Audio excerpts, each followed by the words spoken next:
Yo, konnichiwa, gimana kabar kalian hari ini? Semoga sehat terus ya. Di video kali ini, Mimin akan membahas manhwa yang berjudul Master Penerobosan. Bagi kalian yang baru mampir, jangan lupa klik tombol subscribe, like, dan loncengnya agar channel ini dapat berkembang ke depannya.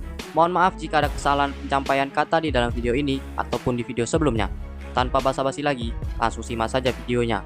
Kemudian, setelah semua persiapan selesai, Sufan pun membawa kedua murid barunya ke dalam sekte Celestial Place di aula urusan politik untuk mendaftarkan kedua muridnya. Setelah pendaftaran selesai, petugas itu pun berkata kepada Sufan, "Selamat, Junior, anak yang kau bawa memenuhi persyaratan sekte. Ini token identitas mereka dan mulai sekarang mereka akan menjadi muridmu." Mendengar hal itu, Sufan pun berterima kasih kepada pria tersebut. Setelah itu, Sufan pun membawa kedua murid barunya itu menuju ke rumahnya dengan menaiki kapal spirit miliknya. Pada saat di perjalanan, sang kakak pun bertanya kepada Sufan, "Master, apakah sulit untuk menjadi seorang immortal?" Sufan pun menjawab, "Tidak, kalian semua bisa menjadi immortal jika melakukannya dengan segenap hati." Pada saat mengatakan hal itu, Sufan pun berpikir bahwa sang kakak itu sangat bagus dikarenakan memiliki rasa tanggung jawab. Dia menghargai cinta dan kebenaran. Perilaku naifnya juga sangat memuaskan. Lalu, sang kakak itu pun kembali bertanya kepada Sufan dengan nada takut-takut. Lalu, "Apakah aku dan adikku bisa memakan daging setiap hari?" Mendengar pertanyaan itu, Sufan pun tertawa dan menjawab pertanyaan tadi dengan mengatakan bahwa mereka bisa memakan semua hidangan. Kemudian, di sisi lain, di depan rumah gerbang Sufan, Yulun yang sedang menunggu di depan rumah Sufan itu pun menyadari bahwa Sufan telah kembali. Sufan pun langsung melihat ke arah belakangnya dan langsung menghampiri Sufan sambil berkata, Saudara Su telah kembali. Ini tidak mimpi kan? Aku kira terjadi sesuatu padamu." Melihat Yulun sangat mengkhawatirkan dirinya, Sufan pun berkata, "Aku baik-baik saja, tapi aku minta maaf tidak bisa menghadiri pernikahanmu." Mendengar perkataan Sufan, Yulun pun berkata, "Kenapa kamu masih membicarakannya? Selama saudara Su baik-baik saja, itu bukanlah masalah." Pada saat mengatakan hal itu, Yulun pun melihat Sufan membawa dua orang anak kecil, sehingga Yulun yang penasaran itu pun bertanya dengan ekspresi kagetnya, "Apakah mereka anak saudara Su? Hanya dalam beberapa hari, dua anak terlahir, dan sudah sebesar ini." Kian yang mendengar perkataan Yulun itu pun berkata, "Apa kamu pernah melihat seorang anak yang tumbuh sebesar ini dalam beberapa hari?" Mendengar perkataan istrinya, Yulun pun melirik ke arah Sufan dengan tatapan mesumnya dan berkata, "Immortal memang misterius dan punya banyak." Belum selesai Yulun berbicara, Sufan pun menghentikan perkataan Yulun tadi dengan berkata, "Berhenti, mereka adalah murid baruku." Pada saat mengatakan hal itu, Sufan pun teringat bahwa dirinya itu belum mengetahui nama keluarga dari kedua anak yang dibawanya. Sehingga Sufan pun bertanya kepada mereka berdua, "Aku hampir lupa, Xiao Yazi, Xiao Chao, siapa nama keluarga kalian?" Mendengar hal itu, sang kakak pun menjawab, "Kami tidak mempunyainya. Di desa kami hanya mendapatkannya setelah mendapatkan ramuan." Mendengar hal itu, Sufan pun berkata, "Oh, kalau begitu, gunakan namaku saja." Sufan pun memberikan nama kepada kedua kakak beradik itu, yang dimana sang kakak bernama Sugang dan sang adik bernama Su Yuxian. Mendengar hal itu, sang kakak beradik itu pun langsung berlutut kepada Sufan dan berkata, "Terima kasih Master, karena telah memberikan kami nama." Lalu, Sufan pun mengeluarkan sebuah benda sambil berkata, "Karena kalian adalah muridku, mana mungkin aku membiarkan pakaian kalian yang lusuh itu."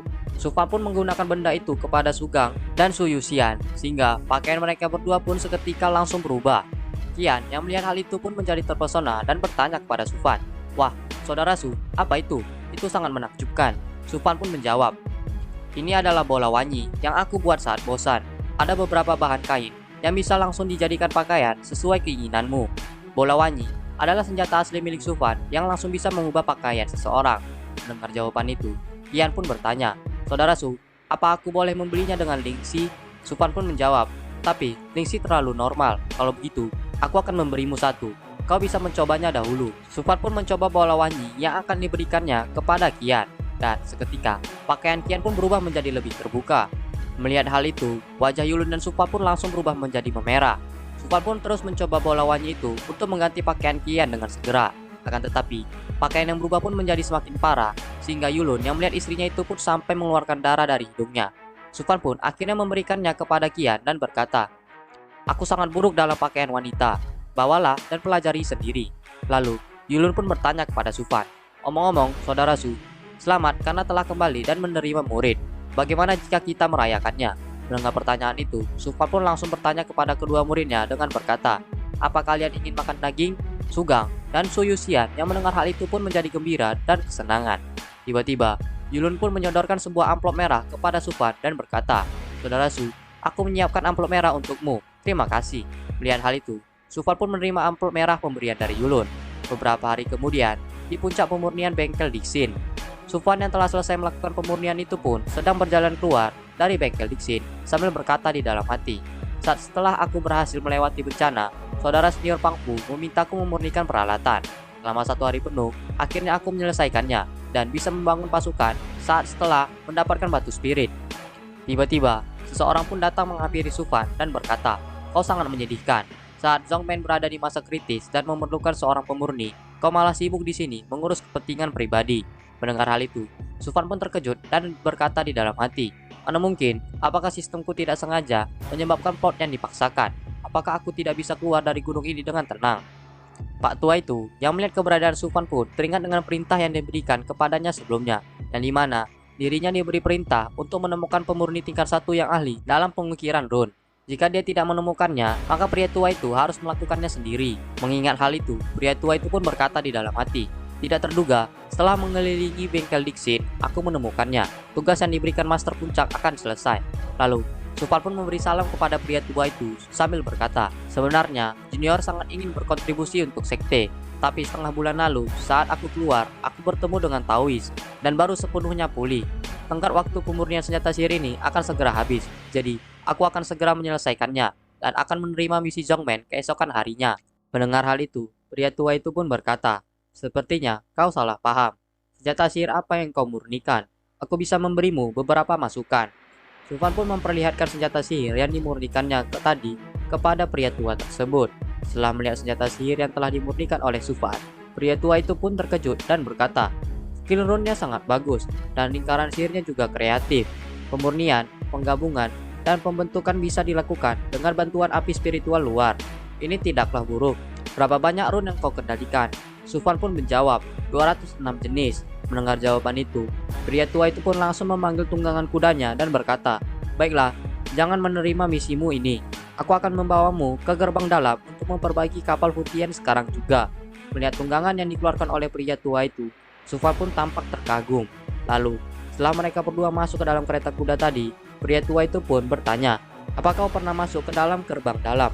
Sufan pun menjawab bahwa dirinya belum pernah masuk ke sana.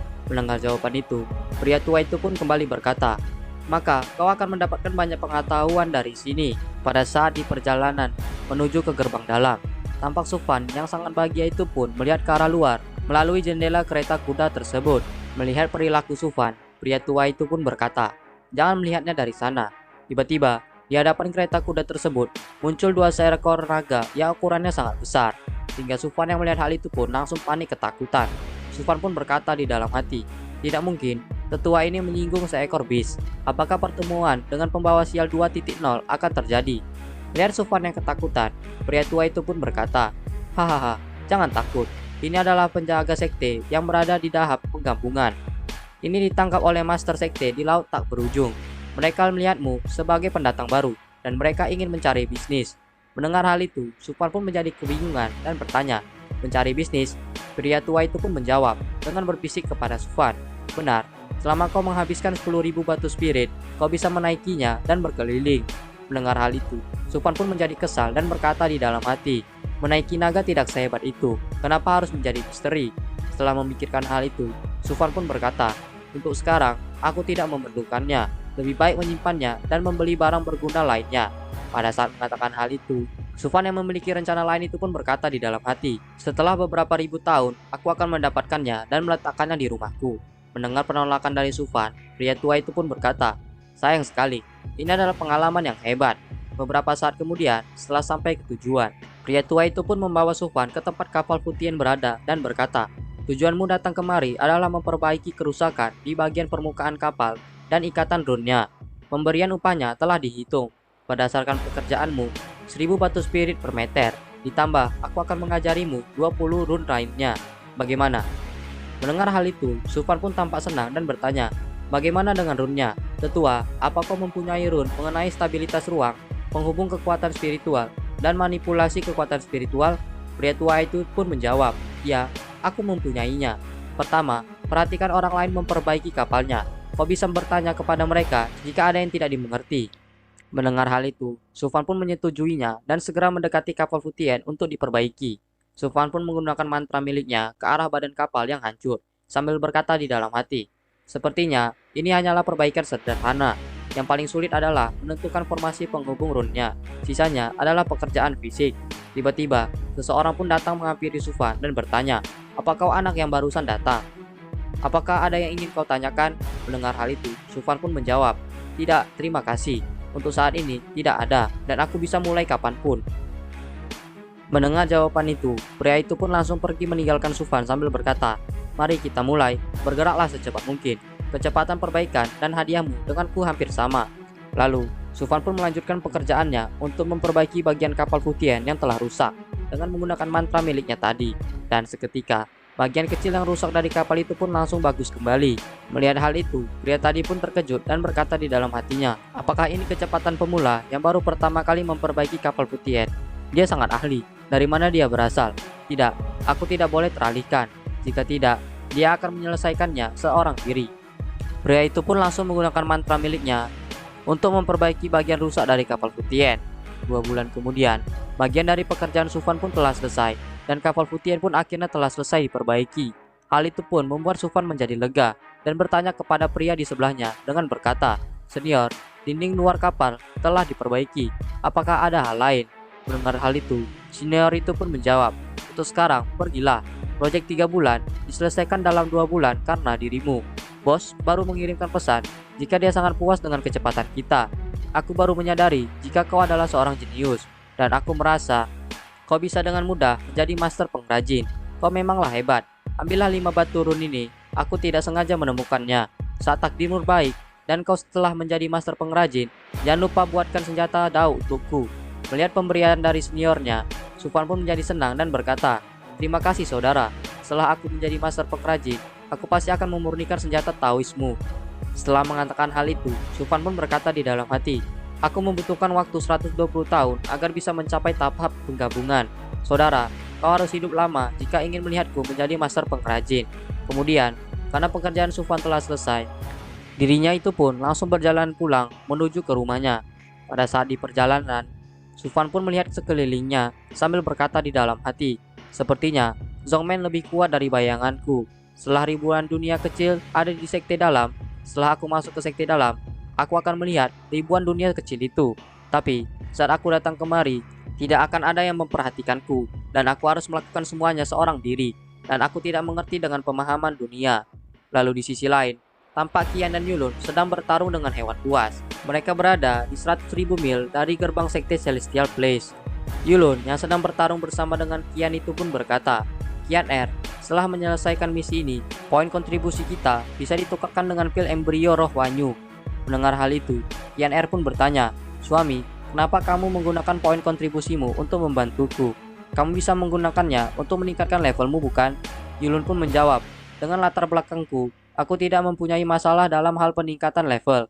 Jika anak kita telah lahir, biarkan dia mengikuti saudara Su sebagai gurunya. Masa depannya pasti akan cerah."